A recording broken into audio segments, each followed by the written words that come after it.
going to take a wild guess that if you're tuning into the Circular Economy Show podcast, you're already interested in learning more about the circular economy. But what about everyone else? How can we use storytelling to get people to move away from the problems of a linear economy to explore the solutions offered by a circular one?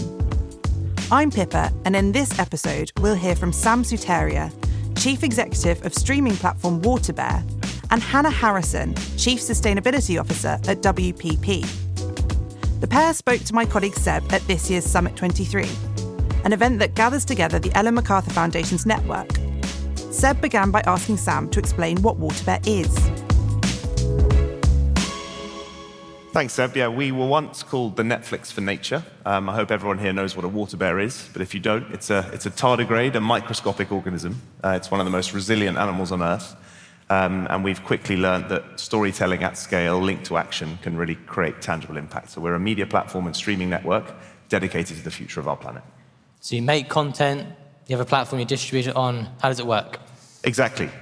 We are a creative studio, impact-led, creating beautiful stories from around the world. We work with hundreds of creatives and storytellers and creatives from the global south. We also are then distributing that content around the world on our platform for free, which is the best part. And Hannah, WPP, probably slightly better known as a massive organisation. And actually, I want to share a story with you. The other day, someone said to me, "Oh, Seb, you're a good marketer." And I didn't know actually how to react to that. I feel like there's this dual side to how we view the world of marketing. On one side, there's this creativity and imagination, much like some of the conversations we just had on stage. And there's another side of it's kind of part of an existing system. It's part of perpetuating something that exists. So what do you perceive to be the role of an organisation, WPP, large marketing organisations, in the transition to a circular economy? Well, I think marketing, communications, they've always been about changing the way people think, changing the way people feel, and ultimately, we hope, changing the way people behave. And if you apply that to the transition that we need to go through, I think it becomes the ultimate creative brief. How do we make regenerative, circular lifestyles desirable? And the opportunity is huge because the IPCC estimates that by 2050, between 40 and 70% of emissions reduction will be derived from behaviour change. And so this industry, I think, it has to be right at the heart of that. And I guess that leads, the follow-up question to that is, sometimes this gets articulated as how do we harness the power of existing marketing and communication strategies. But is marketing part of the problem? And how can it become part of the solution? Well, I think there's a disconnect. I think the way a lot of marketeers, a lot of businesses, a lot of brands talk about sustainability and regeneration is not the way consumers think about it or talk about it or connect with it. And there's a big problem there because that leads to cynicism. So some research from Ogilvy recently said that 63% of people around the world are cynical about the motivations of brands when they're taking action in this space. Now, why does that matter? Because if you're cynical about the actions people are taking, it leads very quickly to feelings that this is misinformation. And we've seen a big rise in the concept of greenwashing. And in fact, people are 5 times more likely to feel that conversations about sustainability are misinformation. And so we've got to, I think, combat that disconnect. And I saw you nodding vigorously there, Sam. I take it you agree. Too vigorously. I do agree. I think one of the things that we always try to talk about is the idea of telling stories, but not telling your story. And I think that links to greenwashing, of course, and I think lots of brands, particularly those in this room, need to obviously be bolder and more creative with their storytelling. And I think that idea of communicating amazing things that are happening around the world, so many of which we've heard about today, can really start to move away from this idea of skepticism and trust in audiences. Bring that to life for us a little bit. What does it mean to tell stories but not your story if you're a FMCG brand, for instance? That's a great question. I think one of the things we always try to do is have an ever-evolving slate of incredible films from around the world. So we are constantly scouring the earth for the best and most relevant pressing stories of our time. That could be stories of inspiration, of hope, from any country in the world. And what we're doing is then working with our partners, the brand partners that we work with, and making those stories possible. So we're really trying to embody the values of the brands and turn that into compelling entertainment formats that can really be a Trojan horse for impact and the messaging that that brand really wants to get through to an audience. And I guess that resonates with what we heard on stage from Ez and Francesca, that kind of role of not preaching, but amazing and entertaining in film, because documentaries have the same background in some ways, right? They've been very much effective articulations of problems and challenges, sometimes with sort of 5 minutes reserved at the end where they, give you a glimmer of what could be possible. How do we move to formats that genuinely engage people in a way that you described as a Trojan horse, Sam? Yeah, I think still the average American watches about 3 hours of TV a day, which if you think about working and sleeping and watching TV, there's not much left for anything else. So if we're trying to get... You're saying we just work, sleep, watch TV. I mean, that's my life, Seb, but yeah. We have an opportunity there to turn that content time, to turn that viewing time into impact. And I think to do that, we need to find formats and media that can really start to engage people in that lean-back entertainment zone. And that's through being really creative with formats, as you say. Eat, sleep, TV, repeat. Well, that's actually our mission statement. I think format is key, but I think it's also about finding the issues that really matter to your audience, and in the case of brands, to your consumers. And we talk an awful lot in marketing about a value-action gap. And when it comes to sustainability, that gap is huge. So around the world, around 90% of people say they want to live a more sustainable lifestyle, and around 16% change their behavior. Now, what if we were to see that gap as a market failure? There are unmet needs there. There are underserved audiences there. What if we could better serve them and really hone in on what matters to them? So for the circular economy, the cost of living crisis is a real issue that's keeping people awake at night. That's a great route in to talking about a circular economy, to tackling issues like food waste. It's about meeting consumers where they're at, but that's not enough for brands to be credible in this space. It's not just about finding an issue that matters to consumers. It's also about telling stories that connect to your most material impacts as a brand, that tackling that elephant in the room. And I don't think it's just about telling stories, it's about living them. It's about backing it with action, because action speaks so much louder than words.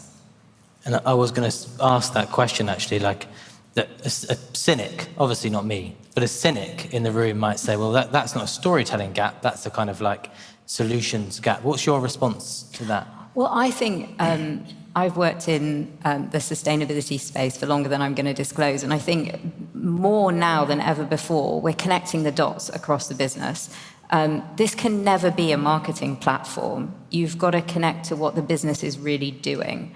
And so I think you've got to go out into the business as marketers and find where are the real actions you're taking, where are your strengths, where can you credibly lead by example and bring consumers on that journey with you. And I think, if we go back to the topic of greenwashing, brands are getting caught out where the consumer brand and the corporate strategy are disconnected. And so I think connect the dots, have conversations. And some of this comes back to, Sam, the metrics that guide what we define as success, how we define success, whether that's in marketing campaigns, whether it's in film and media. Waterbear have a big effort around metrics that matter. What do you mean by metrics that matter? The industry, I think, is now awash with evidence that really shows that some of the digital advertising kind of paradigms of old are really not delivering results either for the business themselves or for the industry or particularly for the planet. There is almost a vortex of clicks, impressions, views, and media value that's not actually delivering on either side. So what we're trying to do with metrics that matter is introduce a new category of metric, a metric that's really dedicated to real-world impact, which of course can mean many different things and is hard to measure, and we're working on that as well. But it's really about being able to track and show the cultural shift, the behavior shift, the mindset shift that the media campaign we're working on is actually creating.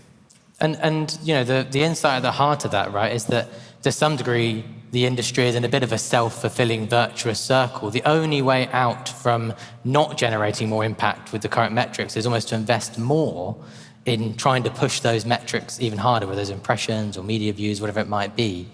And I guess that comes back to one of the problem statements we were talking about earlier, where, you know, do we not have the right metrics, or are we using metrics as an excuse not to act? And I think both of you had the excuse not to act cards up when we asked that question earlier. Is that fair, Hannah? Yeah, I think so. I mean, I spend more and more of my time crunching numbers to disclose, and sometimes I think the pendulum is swinging back away from innovation towards compliance, and that disclosure is really important, and it's incredibly important that people can look at two different brands or two different businesses and compare them like for like. And so I'm a big fan of disclosure, but not at the expense of innovating and catalyzing this transition. So I think it's really important we get the right metrics into the right people's hands at the right time. So for example, when we started looking at our own carbon footprint, I had no idea media buying is half of our carbon footprint. The hidden cost of placing media is enormous. And there was no way of measuring that. We had to go away and build a methodology to track the carbon emissions associated with different channels in media buying.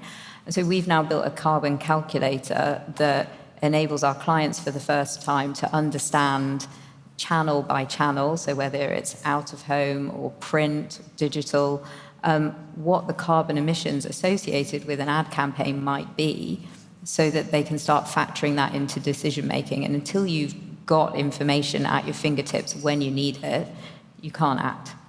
And I guess at the heart of the wider conversation we're having here is, in some ways, WPP wants these briefs, right? The briefs that allow us to have more sophisticated communication around some of these topics. What's the one thing that WPP needs to do differently to support businesses and brands in creating those better briefs?